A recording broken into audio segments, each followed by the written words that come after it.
తెనుగోళ్ళు ఇచ్చిన శిల్పక పండ్లు తేనె మామిడి పండ్లు తీయంగా దిందామె తీరొక పండ్లు చిలక నేరేడు పండ్లు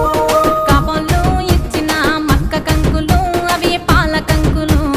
కాల్చుకొని తిందాము కందికాయలు పచ్చి పల్లికాయలు గుజారి గుజారి మామిళ్ళ కిందో నల్ల మామిళ్ళ కింద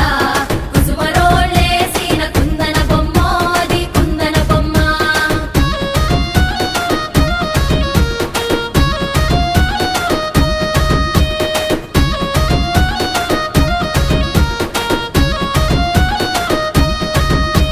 బెస్తోలు పెట్టిన పచ్చి చేపలు